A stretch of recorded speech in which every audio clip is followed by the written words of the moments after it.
Good morning student, this is क्रांति sir. और आज की क्लास में हम लोग स्टडी करने वाले हैं आवेशों के निकाय या सिस्टम ऑफ चार्ज की इलेक्ट्रिक पोटेंशियल एनर्जी। पिछले क्लास में हम लोगों ने स्टडी किया था कि यदि आपके पास दो चार्ज हैं, एक सोर्स चार्ज और दूसरा टेस्ट चार्ज, और यदि वो एक दूसरे से हार्ड डिस्टेंस पर रखे गए हैं तो इन दोनों आवेशों द्वारा बने हुआ जो सिस्टम है उसकी इलेक्ट्रिक पोटेंशियल एनर्जी जो होती है वो इन दोनों आवेशों के मैग्नीट्यूड पर डिपेंड करती थी और बीच की दूरी पर डिपेंड करती थी। और उसका मान आपने निकाला था कि electric potential energy equal to constant के capital Q small Q divided by R. ये आपने फॉर्मूला प्राप्त किया था। और आप जानते हैं कि पोटेंशियल एनर्जी की स्केलर क्वांटिटी है तो इसमें डायरेक्शंस का कोई मतलब नहीं था।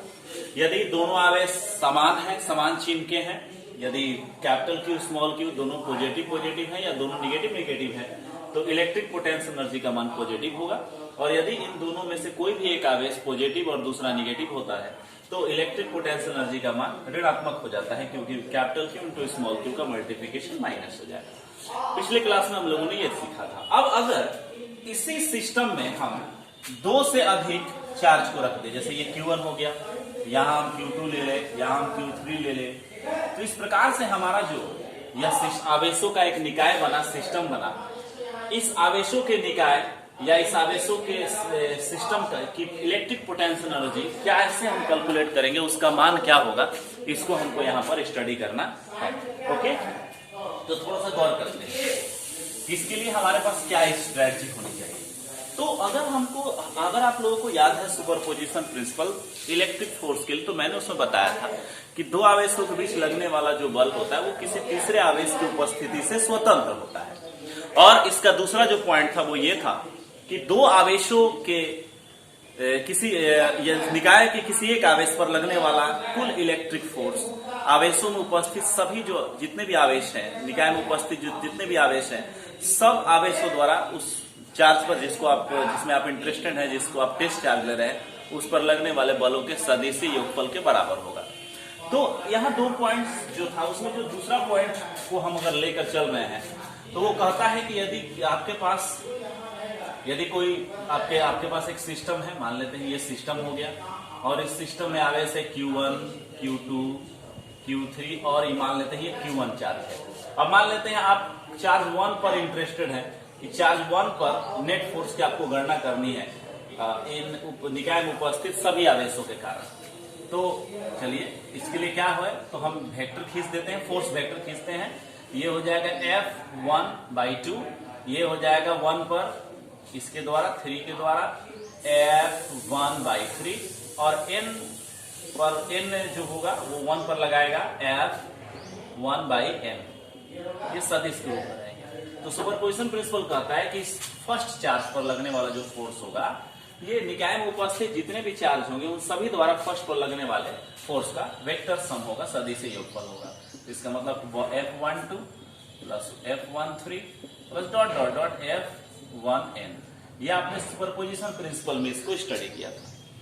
विद्यार्थी, अगर आप दोनों तरफ डिस्प्लेसमेंट से मल्टीप्लाई करते हैं तो आपको क्या मिलेगा, वर्क डन मिलेगा, और वर्क डन ही पोटेंशियल एनर्जी का रूप होता है।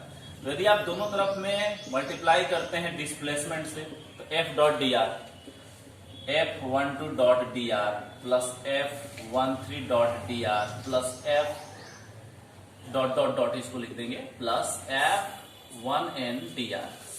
तो F डॉट डी आर क्या हो गया, वर्क डन हो गया, और वर्क डन ही क्या है, चेंज इन पोटेंशियल एनर्जी, मतलब पोटेंशियल एनर्जी। तो ये हो गया सिस्टम की पोटेंशियल एनर्जी, यूज सिस्टम। और ये हो गई 1 और 2 के बीच जो जोड़ा बन रहा है, पेयर बन रहा है, उसकी पोटेंशियल एनर्जी F12, ये है F13 dot dot dot FU1n। तो इस प्रकार से आपने यहां देखा कि सुपरपोजिशन प्रिंसिपल से जब आप आगे बढ़ते हैं और सुपरपोजिशन प्रिंसिपल में जो उपस्थित फोर्स होते हैं, जो फोर्स सदिश होते हैं, यदि आप उसमें डिस्प्लेसमेंट वेक्टर से मल्टीप्लाई करते हैं तो वो आपको वर्क डन बनते हैं, और work done he change in potential energy होता है। तो इस प्रकार से आपने देखा कि यहाँ पर आपको एक पोटेंशियल एनर्जी का फॉर्मूला मिल रहा है। क्या कह रहा है, किसी सिस्टम की पोटेंशियल एनर्जी जो होगी वो प्रत्येक जोड़े, देखिए 1 2 एक जोड़ा हो गया, 1 3 एक जोड़ा हो गया, 1n एक जोड़ा हो गया।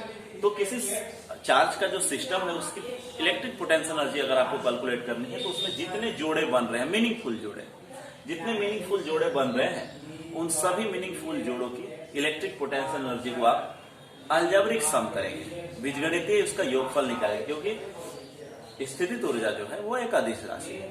तो यहाँ आपको एक आइडिया मिल रहा है। क्या आइडिया आपका हुआ? आपका आइडिया हुआ कि किसी चार्ज से बने सिस्टम की इलेक्ट्रिक पोटेंशियल एनर्जी, सिस्टम में उपस्थित जितने भी मीनिंगफुल पेयर्स हैं, जोड़े हैं आवेशों के, उन सभी जोड़े की इलेक्ट्रिक पोटेंशियल एनर्जी को अलजेब्रिक या बीजगणितीय सम करने से प्राप्त होती है। तो ये क्या हो गया? आपका आइडिया हो गया। गुड, चलिए बहुत अच्छी बात है। ये तो एक आइडिया हो गया, एक तरीका हो गया समझने का। लेकिन एक और आइडिया है समझने के लिए। अब उस आइडिया में क्या है कि हम 1 by 1 चार्ज को लाते हैं इन्फिनाइट से और सिस्टम की इलेक्ट्रिक पोटेंशियल एनर्जी को कैलकुलेट करते हैं, और फिर उसको, जो इलेक्ट्रिक पोटेंशियल एनर्जी एक अदिश राशि है, तो फिर उसको हम सबको क्या करते हैं? जोड़ देते हैं। तो चलिए मान लेते हैं पहले हमने एक सिस्टम लिया जिसमें कोई चार्ज नहीं है। सारे चार्ज कहाँ हैं? इन्फिनाइट पर है। तो Q1 कहाँ है? इन्फिनाइट पर। Q2 कहाँ है? इन्फिनाइट पर। Q3 कहाँ है? इन्फिनाइट पर। डॉट डॉट डॉट Q1 कहाँ है? इन्फिनाइट पर है। सबसे पहले हम Q1 को लेकर आते हैं इन्फिनाइट से। हमने यहां पर लाया और यहां रख दिया। Q1 को मैंने इस पॉइंट पर रखा। देखिए जब Q1 यहाँ इन्फिनाइट से आया तो यहाँ पर पहले कोई भी किसी प्रकार का सोर्स चार्ज या कोई अन्य चार्ज नहीं था। तो Q1 पर कोई बल लगा? नहीं लगा। Q1 को यहां तक लाने के लिए किसी भी इलेक्ट्रिक फोर्स के विरुद्ध हमको कार्य नहीं करना पड़ा, क्योंकि निकाय जो था वो पहले वहां पर कोई चार्ज नहीं था। तो Q1 को लाने पर कितना चार्ज हुआ? 0 हुआ। तो U1 को लाने पर कितना चार्ज हुआ? कितना वर्क हुआ? 0 हुआ, कोई वर्क नहीं हुआ। लेकिन अब हम जैसे ही Q2 को लाते हैं, मान लीजिए हम Q2 को लाकर यहां रख रहे हैं, तो अगर ये Q2 को लाकर Q1 से इतनी दूरी पर रख रहे हैं और इनके बीच की दूरी है R12, तो Q2 को Q1 के विरुद्ध लाने में जो किया गया कार्य होगा वो होगा U12, जो उसकी इलेक्ट्रिक पोटेंशियल एनर्जी में संचित होगा, बराबर होगा कांस्टेंट के Q1 इंटू Q2, और बीच का जो डिस्टेंस है वो कितना है? R12 है। ओके, कोई दिक्कत? अब चलिए हमने 2 चार्ज को लाकर रख दिया। अब जैसे हम तीसरे चार्ज को लेकर आ रहे हैं, तो जैसे हम तीसरे चार्ज को ला रहे हैं बाबू, यहां रख रहे हैं। ओके, तीसरे चार्ज को लाकर हम यहां रखे Q3 को। तो Q3 को लाने के लिए Q1 और Q2 दोनों के विद्युत बल के विरुद्ध हमको कार्य करना पड़ेगा, क्योंकि अगर हम Q3 को ला रहे हैं तो Q2 भी इस पर बल लाएगा, Q1 भी इस पर बल लाएगा। तो इसका मतलब है कि Q1 और Q3 के कारण भी इलेक्ट्रिक पोटेंशियल एनर्जी पैदा होगी और Q2 और Q3 के कारण भी इलेक्ट्रिक पोटेंशियल एनर्जी पैदा होगी। तो इन्फिनाइट से इसको लाने में कितना पोटेंशियल एनर्जी हमको देना पड़ेगा या कितना एक्सटर्नल वर्क डन करना पड़ेगा, जो उसकी इलेक्ट्रिक पोटेंशियल एनर्जी बताएगा। तो Q2 और Q3 के बीच की दूरी को हम ले लेते हैं R23, और Q1 और Q3 के बीच की दूरी को ले लेते हैं R13। गुड। तो आप देखिए U3 को इन्फिनाइट से लाने के लिए हमको जो कार्य करना पड़ेगा वो हो जाएगा U3 किसके कारण? 2 के कारण, बराबर कितना होगा? कांस्टेंट के Q3 इंटू Q2 और बीच की दूरी R23। बहुत अच्छा, ये यहां पर हो गया, ये जोड़ा बन गया। अब 1 और 3 के बीच भी तो एक पोटेंशियल एनर्जी संचित हुई है, क्योंकि 1 के विरुद्ध भी तो 3 को लाने में कार्य करना पड़ा है, और ये हो जाएगा U3 अगेंस्ट 1 या U3 with respect to the 1, या 3 की पोटेंशियल एनर्जी किसके कारण? 1 की उपस्थिति के कारण। कांस्टेंट के आवेश कितना होगा? Q3, 2 आवेश हैं Q3 और ये क्या है? Q1 है, और बीच की दूरी जो है वो क्या है? R13 है। तो देखिए, तो अब हमको 1, 2, 3 आवेश के निकाय को हमने जब बनाया तो हमारी पोटेंशियल एनर्जी कितनी खर्च हो रही है? 0 plus K Q1 into Q2 बटा R12, K Q3 into Q2 बटा R23, और K 3 इंटू 1 बटा R13। अब देखिए जोड़े कितने बन रहे हैं?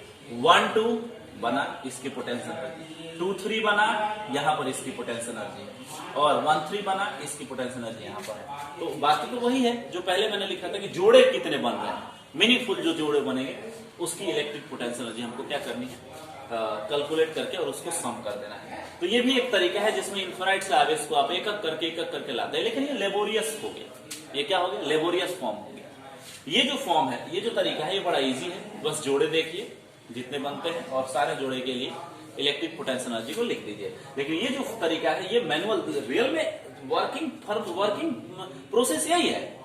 अगर आपको कोई सिस्टम बनाना है तो आपको चार्ज को लाकर बाहर रखना होगा, तो वर्किंग प्रोसेस तो ये है। लेकिन ये प्रोसेस जो है काफी हार्ड, बोरिंग एंड लेबोरियस है, और ये जो प्रोसेस है वो क्या है, इजी है। ओके, तो कंसेप्ट आपको समझ में आया। हमको क्या करना है, जोड़े बनाने हैं, मीनिंगफुल पेयर बनाने हैं और उन पेयर्स की इलेक्ट्रिक पोटेंशियल एनर्जी को कैलकुलेट करना है। ओके, तो चलिए एक सिस्टम ले लेते हैं और इस सिस्टम की इलेक्ट्रिक पोटेंशियल एनर्जी निकालते हैं। ओके, तो चलिए सबसे पहले हमने एक सिस्टम ले लिया। तो एक सिस्टम में क्या है, आवेश हम ले लेते हैं। ये हमारा आवेश हो गया Q1, ये हमारा आवेश है Q3, ये हमारा आवेश हो जाएगा Q2, और ये हमारा आवेश मान लेते हैं वो क्या है, Q1 है, Qn। 1 2 3 dot dot dot dot n तक बहुत सारे चार्ज हो सकते हैं, जितना आप रखें। अब आपको इलेक्ट्रिक पोटेंशियल एनर्जी इस सिस्टम की निकालनी है। तो सिस्टम में जितने मीनिंगफुल जोड़े बनेंगे उन सभी की हम इलेक्ट्रिक पोटेंशियल एनर्जी निकालेंगे। ओके, तो कितने मीनिंगफुल जोड़े बन रहे हैं बाबू? तो सबसे पहले 1 और 2 जोड़ा बन रहा है, जिनके बीच की दूरी कितनी है, R12 है। 2 और 3 भी एक जोड़ा बन रहा है, पेयर बन रहा है, जिनकी बीच की दूरी कितनी है, R23 है। 3 और n भी तो एक जोड़ा बन रहा है ना, जिनके बीच की दूरी कितनी है, Rn3, बीच की दूरी Rn3 या R31 भी लिख सकते हैं, उसमें कोई दिक्कत नहीं, क्योंकि अदिश के रूप में जुड़ रहा है, वेक्टर के डायरेक्शन को हमको मतलब नहीं है। और फिर 1 n के साथ भी जोड़ा बनाएगा, R1n। 1 जो है वो किसके साथ बनाएगा, 3 के साथ भी बनाएगा, R13। और 2 और n भी अपना एक जोड़ा बनाएंगे। ध्यान देखिए, 2 और n भी अपना एक जोड़ा बना रहे हैं, जिनके बीच की दूरी जो होगी वो हो जाएगी Rn2। ओके, तो इस प्रकार से क्या बन रहे हैं, मीनिंगफुल जोड़े बन रहे हैं। अब इससे ज्यादा कोई जोड़ा नहीं बन रहा है। 1 ने अगर 2 के साथ बनाया तो 2 ने 1 के साथ जो बनाएगा वो बात बराबर है। आप किसी दूसरे से हाथ मिलाते हैं तो वो आपसे भी हाथ मिलाता है, इसको 2 बार काउंट नहीं करना है, ठीक है। तो इस प्रकार से मीनिंगफुल जोड़े बन गए। अब यहां पर देखें कि इसको आप ऐसे मैनुअल भी कर सकते हैं कि ऊपर के चित्र में Q1 आवेश लिया, उसके बाद Q2 आवेश को अनंत से लाया, जिसके लिए इलेक्ट्रिक पोटेंशियल एनर्जी का मान इतना हुआ, उसके बाद Q3 को लाया, जिसमें Q1 और Q2 के विरुद्ध कार्य किया गया। ऐसे आप मैनुअल इसको लिख सकते हैं। अब यहां पर आप, लेकिन हम वैसे नहीं जा रहे हैं, वो अब थोड़ा लेबोरियस फॉर्म हो जाएगा। तो क्या लिखेंगे, ऊपर के चित्र में, ऊपर के चित्र में Q1, Q2, Q3 dot dot dot Q1 charge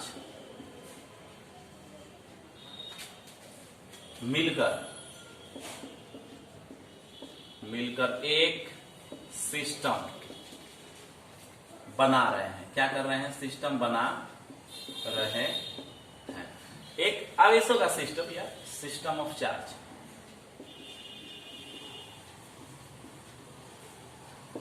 system of charges बना रहे हैं, हो गया, जिसकी इलेक्ट्रिक पोटेंशियल एनर्जी कितनी होगी, इसकी इलेक्ट्रिक पोटेंशियल एनर्जी सिस्टम में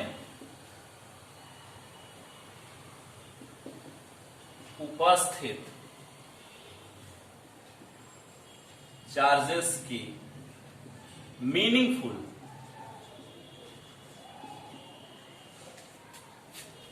जोड़ो जिसको पेयर्स बोलेंगे, मीनिंगफुल जोड़ो पेयर्स की इलेक्ट्रिक पोटेंशियल एनर्जी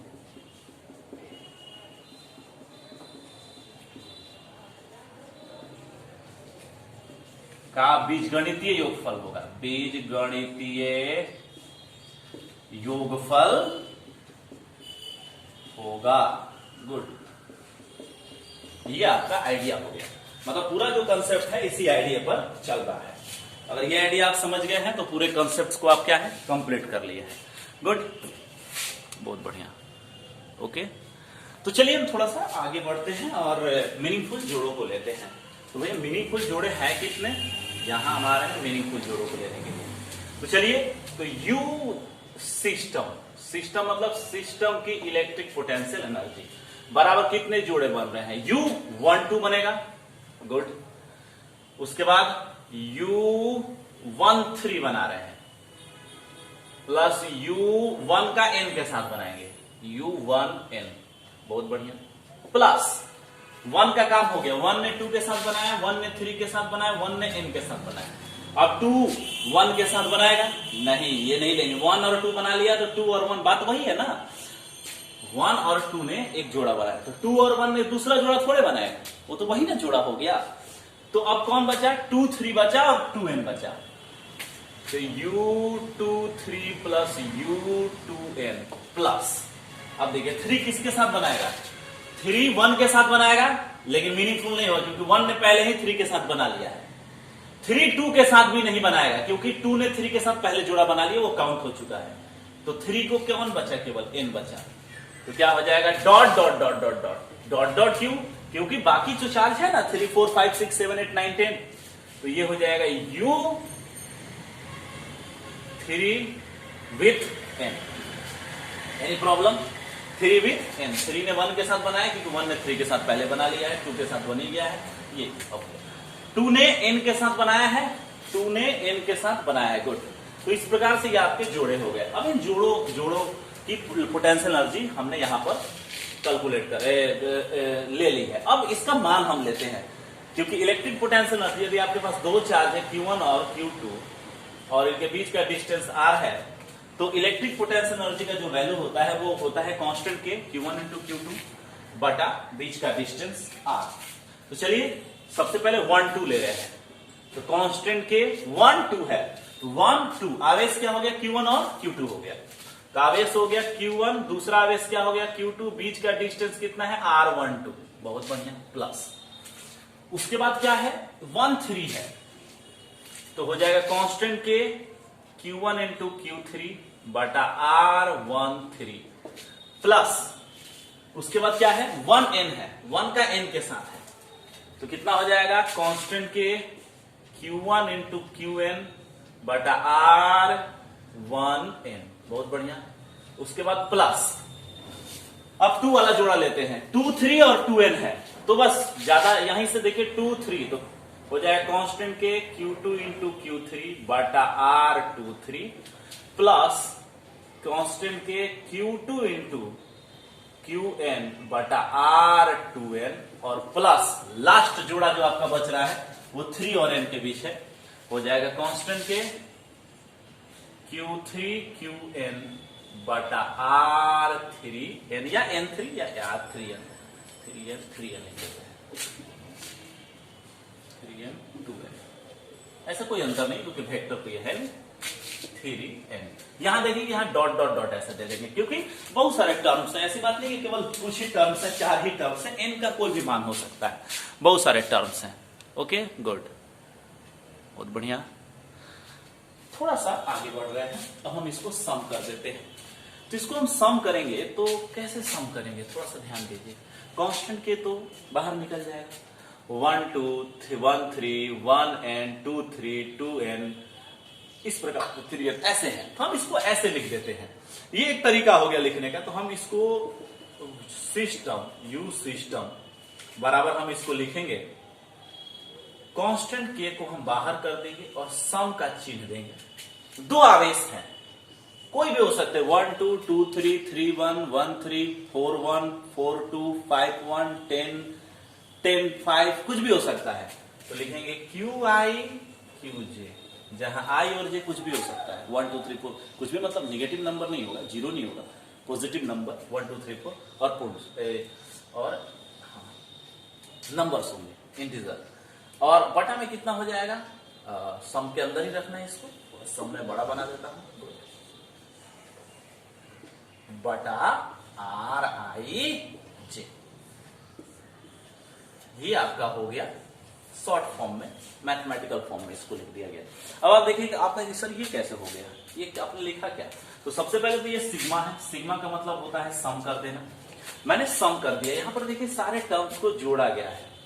तो अगर इसको ऐसे हम लिखेंगे, लंबा लिखेंगे तो लेबोरियस हो जाएगा, क्योंकि काफी एन का वैल्यू मान लीजिए 100 हो, एन का वैल्यू 50 हो, एन का वैल्यू 20 ही हो, तो सोचिए कितने जोड़े बनेंगे। एन इंटू n प्लस 1/2 इतने जोड़े आपको बनेंगे, जो कि काफी आपके लिए मुश्किल काम हो जाएगा।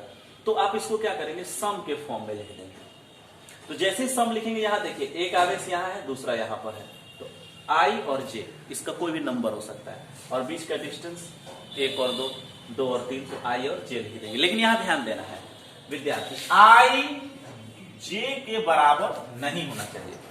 1-1 जोड़ा नहीं बनाएगा। फर्स्ट चार्ज फर्स्ट के साथ कोई जोड़ा नहीं बनाएगा, सेकंड चार्ज सेकंड के साथ कोई जोड़ा नहीं बनाएगा, खुद का खुद के साथ कोई जोड़ा नहीं बनता है, तो बराबर नहीं होगा। और दूसरी बात है कि एक बार अगर हम जोड़ा बना दिए तो दूसरी बार हम जोड़ा नहीं बनाएंगे। अगर हमने 1-2 बना दिया तो 2-1 हमको नहीं बनाना है, 2-3 बना दिया तो 3-2 नहीं बनाना है, वो एक ही बात हो गई। तो इसका मतलब है कि जे जो होगा वो ग्रेटर देन क्या हो जाएगा, आई हो जाएगा। जे क्या होगा, ग्रेटर देन विद्यार्थी हो जाएगा आई, जे ग्रेटर देन आई हो जाएगा। तो इस प्रकार से क्या हो गया, ये कंडीशन अप्लाई हमको कर देना है। ये बताएगा कि आई और जे बताएगा, आई नॉट इक्वल टू जे बताएगा कि खुद का खुद के साथ जोड़ा नहीं बनता है, और जे ग्रेटर देन आई बताएगा कि 2 बार एक ही जोड़े को काउंट नहीं करना है। तो इस प्रकार से आपने क्या किया, सिस्टम्स की इलेक्ट्रिक पोटेंशियल एनर्जी को कैलकुलेट करने के लिए एक फॉर्मुलेशन कर लिया है, फॉर्मूला बना लिया। चूंकि आपके आईएससी में जब आप स्टडी करेंगे तो आपको चार्ज जो है वो किसी इको ट्रायंगल पर होंगे, या आपको एक स्क्वायर पर होंगे, तो इस प्रकार से जो प्रॉब्लम्स होंगे उसमें 3 या 4 जोड़े बनेंगे, 5 जोड़े बनेंगे, जो आपके लिए बड़ा इजी क्वेश्चंस हो जाएगा। लेकिन अगर आप जैसे इलेक्ट्रिक पोटेंशियल एनर्जी आप निकालना चाहते हैं बहुत बहुत बृहद सिस्टम का, जैसे ग्रेविटेशनल पोटेंशियल एनर्जी आपको याद होगा हम लोग निकाले थे, आपने गैलेक्सी में जितने स्टार्स हैं उनके, तो उसमें क्या करना पड़ता है, उसमें आप ऐसे जोड़ नहीं सकते हैं नंबर्स के, तो आप इसको सम कर देते हैं और इस प्रकार ऐसे लिखते हैं। और इसके लिए एप्लीकेशन होता है मैटलैब में, आप कंप्यूटर पर मैटलैब होता है, उसमें आप इस आंकड़ों को डालिएगा तो आपको रिजल्ट दे देगा। तो ये एक तरीका है। लेकिन जब हम न्यूमेरिकल करेंगे तो ऐसे हम न्यूमेरिकल नहीं करेंगे। न्यूमेरिकल के लिए हम सिंपल अपना बस ऐसे सम करेंगे जैसे हमने जोड़ा है। हम इसको ये क्लियर कब होगा, जब हम एक न्यूमेरिकल देखेंगे। ओके, कोई प्रॉब्लम यहाँ पर? तो इस प्रकार से हम लोगों ने एक आवेशों के सिस्टम, आवेशों से बने सिस्टम के लिए इलेक्ट्रिक पोटेंशियल एनर्जी को कैलकुलेट कर लिया है। तो आप इसको लिख लेंगे, मैं थोड़ा सा ऐसे कर देता हूं, आप इसको आराम से घर पर लिख लेंगे बहुत अच्छी तरह से। अब हम थोड़ा सा बोर्ड को क्लियर कर रहे हैं, और क्लियर करने के बाद एक एग्जाम्पल ले रहे हैं ताकि हम इसको आपको एक्सप्लेन कर सकें। ओके,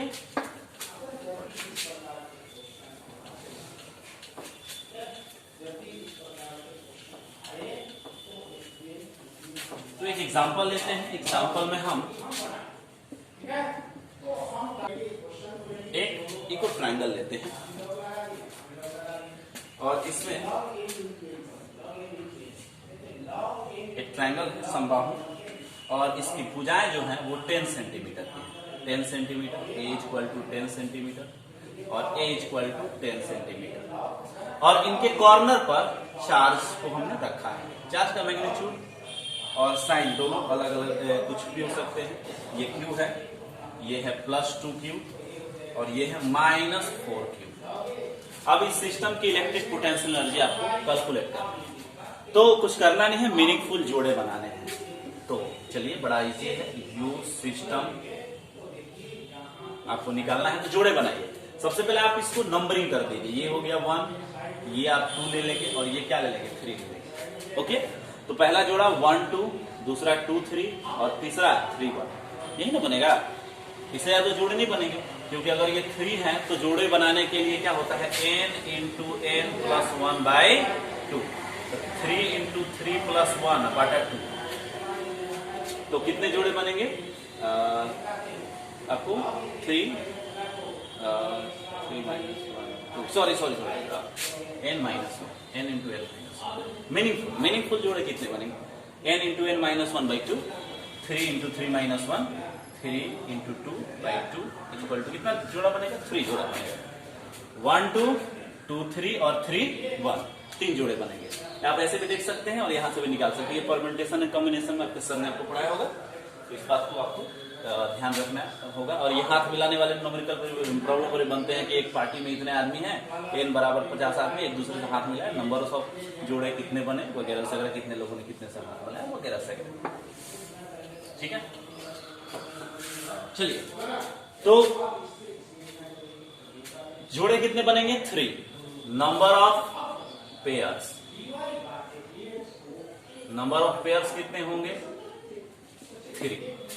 कौन कौन जोड़े बनेंगे, तो पहला बना 1 2 1 2, दूसरा बनेगा 2 3 ये वाला, और तीसरा बनेगा 3 1 3 1। अब इससे ज्यादा आप कोई जोड़े नहीं बना सकते।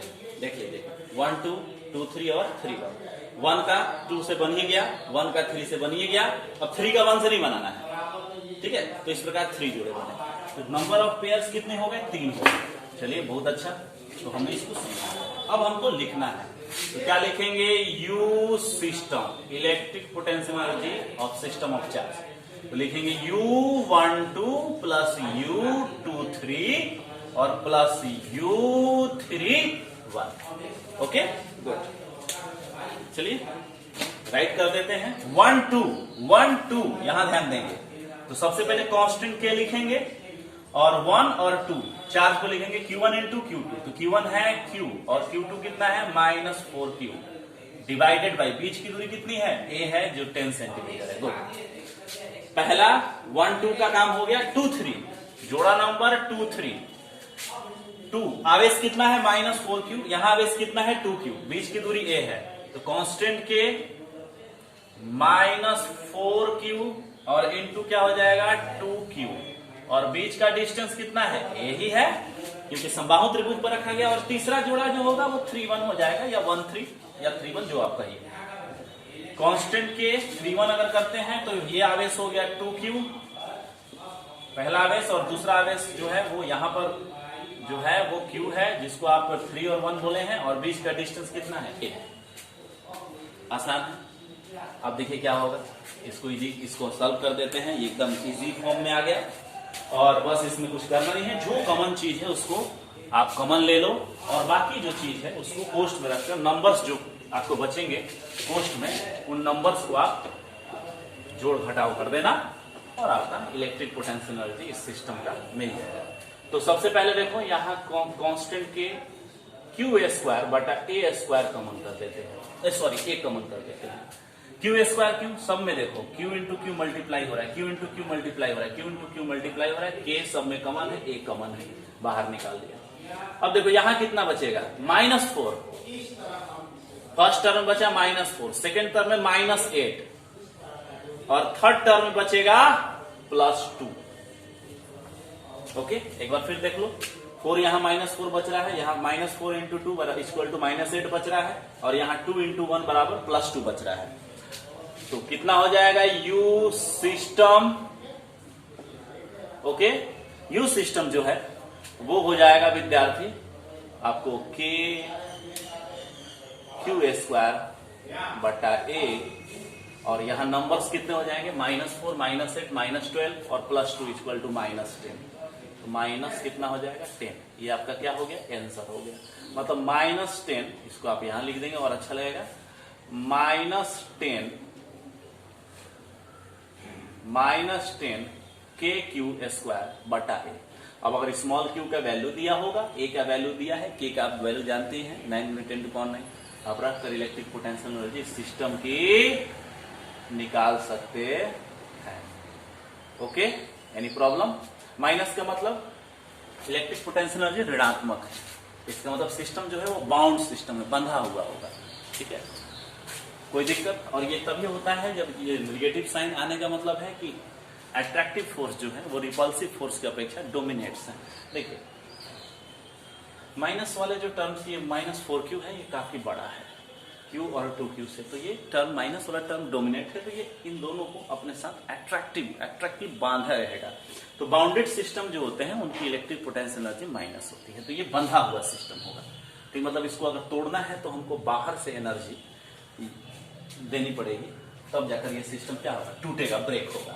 ओके, तो इस प्रकार से एक न्यूमेरिकल आप लोगों ने कर लिया। एक न्यूमेरिकल मैं आपको देता हूं जो आप घर पे करेंगे, जैसे मान लेते हैं एक सिमेट्रिक प्रॉब्लम मैं आपको देता हूं जिसमें आवेश जो है वो एकदम इजीली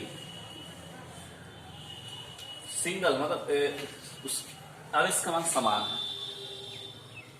ओके, 5 आवेश है, Q Q Q Q Q, 4 corner पर रखे हैं, एक इस वर्ग के सेंटर पर रखा गया है। भुजा कितनी है? A है, और आपको इसकी इस सिस्टम की इलेक्ट्रिक पोटेंशियल एनर्जी क्या करनी है? कैलकुलेट करनी है। ये आपका होमवर्क हो गया। ये क्या हो गया? होमवर्क हो गया। मीनिंगफुल जोड़े निकालने के लिए 5 आपके पास चार्ज, तो 5 × 5 - 1/2 इक्वल टू मीनिंगफुल जोड़े हो जाएंगे। और उसके बाद आप ये देखिएगा कि कौन कौन जो जोड़े हैं वो सेम डिस्टेंस पर, जो सेम डिस्टेंस पर है 1 2 3 4 जोड़े सेम सिस्टम पर है। तो इनके लिए आप कैलकुलेट करेंगे एक साथ। उसके बाद आप देखेंगे डायगोनल टू डायगोनल 2 बनेंगे, और फिर यहाँ पर देखिएगा centre to corner, centre to corner, centre to corner, centre to corner, कितने बनेंगे? 4 बनेंगे। 1 2 3 4, तो ये हो गया। उसके बाद डायगोनल टू डायगोनल 4 2 6 हो गया, और 6 4 कितना हो गया? 10 हो गया। ओके, तो आप ऐसे भी कैलकुलेट कर सकते हैं। n × n - 1/2 तो 5 है, तो हो जाएगा 5 × 5 - 1/2, 5 × 4/2 इक्वल टू 5 का 10। 10 जोड़े आपके बनेंगे, 10 मीनिंगफुल पेयर्स बनेंगे। तो meaningful pairs, number of pairs कितने हो जाएंगे? इक्वल टू 10 हो जाएंगे। अब आपको देखना है कौन कौन से जोड़े बनेंगे, और आप इनके लिए इस प्रॉब्लम को सॉल्व करके और कमेंट बॉक्स में बता देंगे क्या आंसर है ना? Okay, any problem? तो इस प्रकार से हमने इस टॉपिक को कंप्लीट क्लियर कर लिया है। एनसीईआरटी का एक न्यूमेरिकल है जिसको आप लोग करना है, और वो आपके पिछले क्लास से रिलेटेड टॉपिक पर है। क्वेश्चन नंबर आपका जो है यह, वो चैप्टर 2 का पेज नंबर मैं बता देता हूं और आपको बता देता हूं। करना है कौन सा? 1 minute, just 1 minute. 12, page number 88 का 12, NCERT दिख रहा है कि नहीं दिख रहा है? यहाँ तो दिख रहा होगा। NCERT page number 88, NCERT page 88 question number 12 आपका होमवर्क में हो गया। उसके बाद एग्जाम्पल, कुछ सॉल्व एग्जाम्पल जो होंगे एनसीईआरटी में, देखते हैं है कि नहीं है इस टॉपिक पर। अगर सॉल्व एग्जाम्पल होंगे तो वो भी आपको करना होगा। Wait just a minute.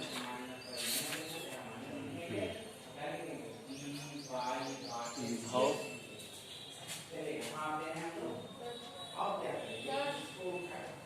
2.1 एक हो जाएगा पेज 2.1, पेज आपका हो जाएगा 55, और एग्जाम्पल है बी। ए नहीं, ये विभव कैलकुलेट करना, बी को थोड़ा सा देख लेना, ठीक है? नहीं, विभव के कंसेप्ट पर ही मत देखो इसको। नेक्स्ट क्लास में जब हम लोग विभव पढ़ाएंगे इलेक्ट्रिक पोटेंशियल, तो ये हो जाएगा। ओके, तो फिर मिलते हैं आपसे नेक्स्ट क्लास में। Thanks for watching.